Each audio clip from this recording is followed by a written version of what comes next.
Howdy folks, today we are going to talk about arrays. So you might be wondering, what is an array? Well, an array is essentially just a list, a dynamic list of things. So let's get into it.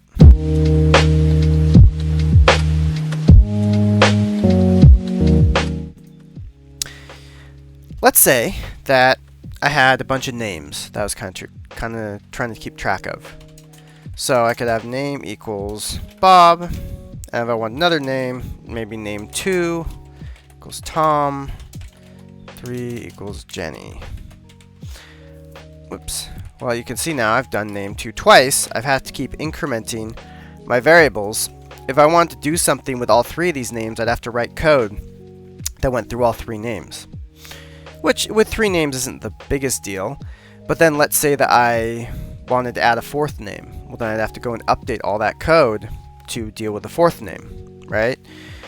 And if I wanted to add 50 more names, well, that's a lot of code. I'd have to add a ton of code to deal with all those names.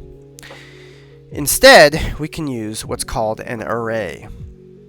And an array is basically a list of items, variables. They can be functions, they can be objects, they can be really anything you like. So let's take a look. To start an array, the name doesn't have to be pluralized. Again, JavaScript doesn't care what you name the variable. To start an array, you start with a square bracket, and you can see VS Code has automatically created the close bracket there for me. So in between these 2 square brackets, that tells JavaScript you're creating an array. You can put new lines in between them, anything, totally fine. Anything in between this is part of that array. You can declare an empty array, just like so.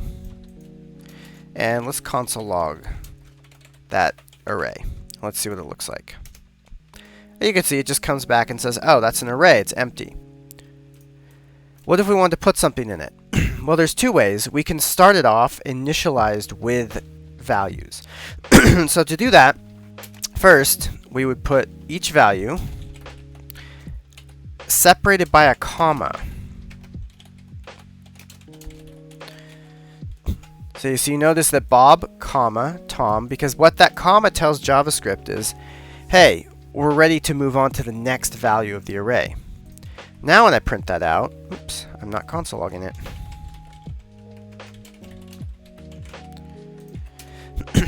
You can see it prints out each one of those values. Not exactly the same way that I put them in, because this is the console log's interpretation of that.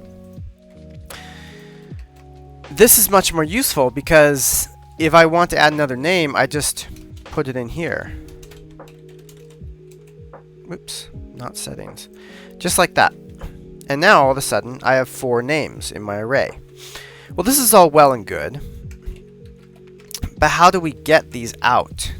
Well, if you want to access a specific value of the array, you have to index it. And the way you do that is you put the name of the array, names, square brackets, again, square brackets are for arrays in this case, and then the index or number at which you want to be. So let's say we want the first name, we're going to put 1, and we'll log that out. Well, that came up with Tom. That's not what I was expecting. I was expecting to get Bob.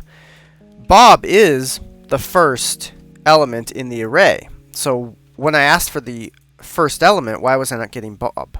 Why am I getting Tom? Well, here's the secret. Arrays are indexed by 0, not 1. So the first element here is at position 0. So if I say for 0, there's Bob. And this can go on Tom, Jenny, Betty, etc. If I want Betty, the 4th one, I have to take 4 and subtract 1. So I'll get 3. There's Betty.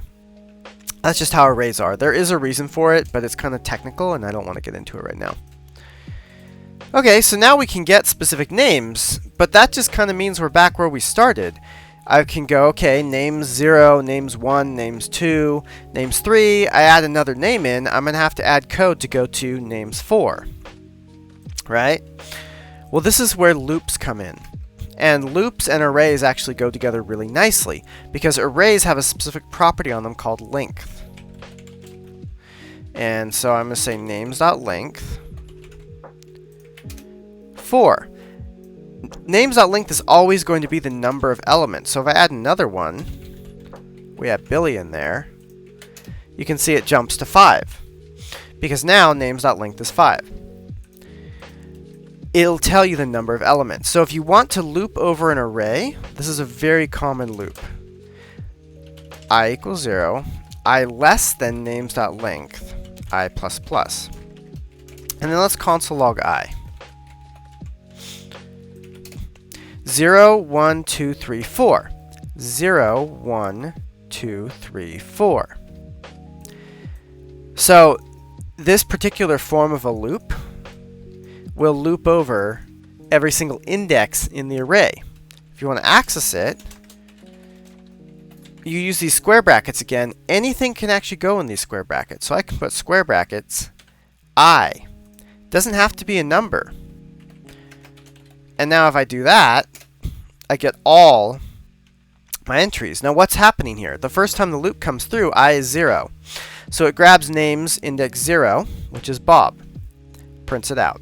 The second time the loop comes around, it increments I. So I is 1. It grabs the second element, which is Tom, etc., etc., on until it gets to Billy. And then it finishes because once after it hits 4, this increments and goes to 5. 5 is no longer less than names.length because names.length is also 5. See, it's a little tricky, but it's because of the 0 indexing that works. So this prints all those elements. Well, this is all well and good, and now you can do something with those elements whenever you want. This takes a little bit of getting used to because basically inside this loop, the code in here, you kind of have to assume that you just decide what do you want to do for each element of the array. You don't really think about the array as a whole because line 9 and 10 took care of that. By the time you get to line 11, you're just dealing with single elements and you don't have to think about the rest of the array, which can make things a little bit complicated to figure out. Okay, well let's take a look at a couple of useful array functions. Let's say I've declared my names here and I want to add another name. Maybe the user clicks something and I want to add something in. How would I do that? Because it's already declared, right? Well, I guess I could redeclare it and just put every single name into my array and then add a new name. But there's an easier way. Each array has a push function. And the push function can add a new element onto it. And let me show you what happens when I run that. Now you can see this one's added on the end, that new element. If I take this loop and I duplicate it, and let's do a new line in between. In the first loop, we have these 5 elements. In the next loop, we have these 6 because a new one has been added on. So push is really good for adding a new element to the array. Again, these can be anything. You can do strings, you can do numbers, you could do a variable. I could do it like this. And if I did that, no difference. Looks exactly the same. There are 4 functions for adding and removing elements from the array, which is something you might want to do programmatically. There's push, which we've seen. If you want to, push basically puts onto the end of the array. If you want to put onto the front of the array, you have to call unshift. Okay. What's another name? Let's go with rows. And now you can see rows has been pushed onto the front of the array and Rob is on the end. Push and unshift.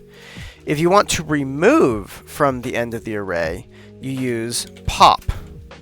And pop actually returns what it removed. Remove name equals names.pop. Remove name. Console.log names. Let's just see what that does. So you can see that pop there says, oh yeah, here's the thing I removed, and then the array no longer has that thing. If you want to do the same thing for the front of the array, it's shift. So you can see shift versus unshift. Might make a little bit more sense now. Alright, so let's say now I run that again, and you can see now it's removed the front of the array. So push, pop, unshift, and shift. This is how you dynamically add and remove elements from the end and beginning of the array.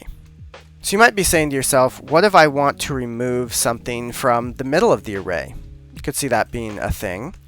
Do you just have to pop everything until you get to that point and then push everything back on? You could, but that would be a little wasteful. Instead, there is a specific function for that. So, remove name equals names.splice. So you give it the index, so let's say 2, and the number that you want it to remove. And now, we come in here, and you can see at the bottom here, it's removed that second element from the middle of the list. It also returned it. But unlike these other two, it returned an array. The reason for that is that splice, you could be removing more than one item, so it just returns an array just in case. So keep that in mind. So let's say you want to add an element into the middle of the array. Okay, how would you do that? Well, it's actually the same thing. Splice, you give the index that you want to insert it at. Okay, you say, okay, I want to insert this at, let's say, element 3, which would actually be after Betty. Then you tell it, I want to delete 0, and then you tell it what you want to insert. So let's insert Thomas. Okay.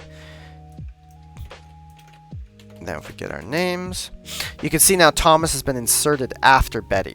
So splice is useful in that way for both removing and inserting elements. So, arrays created with the square brackets. Each value in the array or element in the array can be initialized or added in the initializer, separated by a comma. If you want to loop over them, you would loop from I equals 0, I less than names.length or array.length, which gives you the number of elements in the array. I plus plus, you can index them or get them back by using the square brackets and then some number. Okay, you can do this yourself by like array bracket 0, which will get the first element because they are 0 indexed. But if you're in a loop like this, you can use brackets I to get all of them, like we have here. Push will add an element to the end of the array. Unshift will add an element to the beginning of an array. Pop will remove an element from the end. Shift will remove an element from the beginning.